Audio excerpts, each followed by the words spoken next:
శాస్త్రోక్తమైన దండ విధానమే పాటింపబడుతుంది. ఒక 2 నిమిషాలుండు ఆర్తిస్తాను. ఉక్తో యస్యామి దండోసౌ భర్తృ ప్రత్యయ లక్షణ జ్ఞేయోన స నరేంద్రస్థా దండ ప్రత్యయవచ. ఇంతకుముందు చెప్పన్నా భర్తృ ప్రత్యయ లక్షణం అనే దండంలోని మన రాజుల్లోనే దండం మన రాజుల్లోనే ఉంటుందని తెలుసుకోవాలి. ఎందుకంటే ఆ విశ్వాసం దండం రాజుల మీదే ఆధారపడి ఉంటుంది.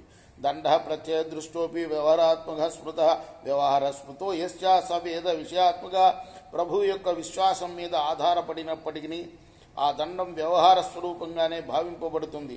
అలా భావింపబడే ఆ వ్యవహారం కూడా వేదోక్త విషయం కన్నా వేరైనది కాదు.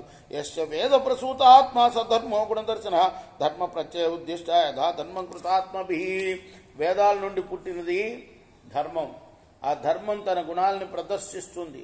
పుణ్యాత్ములు ధర్మాన్ని అనుసరించే ధర్మ విశ్వాసమూలకమైన దండాన్ని ప్రతిపాదించారు.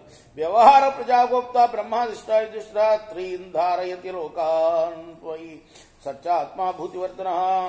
ఓ ధర్మరాజా, బ్రహ్మ చెప్పిన ప్రజారక్షక రూపమైన ఆ వ్యవహారం సత్యస్వరూపమే కాక ఐశ్వర్యాన్ని వృద్ధి చేసేది కూడా. అదే ముల్లోకాలను ధరించి ఉంది. యస్య దండ సదృష్టో న వ్యవహార సనాతన వ్యవహారస్య దృష్టోయ సవేద ఇది నిశ్చయం. దండమే మా దృష్టిలో సనాతన వ్యవహారంగా దర్శింపబడే అదే వేదం. ఇది నిశ్చయంగా చెప్పబడింది. యస్య వేద సవై ధర్మ యస్య ధర్మ సత్పద బ్రహ్మ పితామహ సర్వం బభూనాథ ప్రజాపతి. వేదమే ధర్మం, ధర్మమే సన్మార్గం. పితామహుడు ప్రజాపతి అందరికన్నా ముందు ఉదయించిన వాడు ఆయనే బ్రహ్మ. ఆ సత్పురుషుడు లోకానం సహి సర్వేషాం ససురాసుర రక్షసాం సమనుష్యోరగవతాం కర్తా చైవ సభూతకృత్. దేవతలను, రాక్షసుల్ని, అసురుల్ని, మనుష్యుల్ని, నాగుల్ని, సమస్త లోకాల్లోని ప్రాణుల్ని ఆయన సృష్టించాడు. లోకకర్త బ్రహ్మే. తతోన్యా వ్యవహారోయం భర్తృ ప్రత్యయ లక్షణ తస్మాత్ ఇదం అధోవాచ వ్యవహార నిదర్శనం.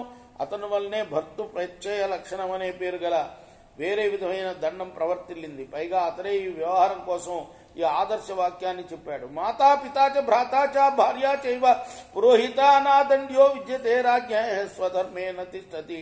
తల్లి, తండ్రి, సోదరుడు, భార్య, పురోహితుడు ఎవరైనా కానీ తన ధర్మాన్ని స్థిరంగా పాటించకపోతే రాజు వారిని దండించాలి. రాజుకు దండింప తగని వారు ఎవరూ లేరు. అంటే తండ్రి అయినా సరే, సోదరుడైనా సరే, భార్య అయినా సరే, పురోహితుడైనా సరే వాళ్ళని తగు విధంగా దండించే తీరాలి రాజు తప్పు చేసినప్పుడు. ఇది శ్రీ మహాభారతే శాంతి పర్వణి రాజధర్మానుశాసన పర్వణి రాజధర్మ కథనే దండస్వరూపాది కథనే 1,000,000 ఇది వ్యాస మహర్షి రచించిన మహాభారత ఇతిహాసంలోని శాంతి పర్వంలోని 121వ అధ్యాయం, 122వ అధ్యాయం చెప్పుకుందాం. కృష్ణార్పణమస్తు. సాయి కృష్ణార్పణమస్తు. స్వస్తి ప్రజాభ్య పరిపాలయంతాం న్యాయేన మార్గేణ మహిమహీష గోబ్రాహ్మణేభ్య సోమస్త్రీజల్లోకా సమస్తా సుఖినో భవంతు. కృష్ణార్పణమస్తు. సాయి కృష్ణార్పణ.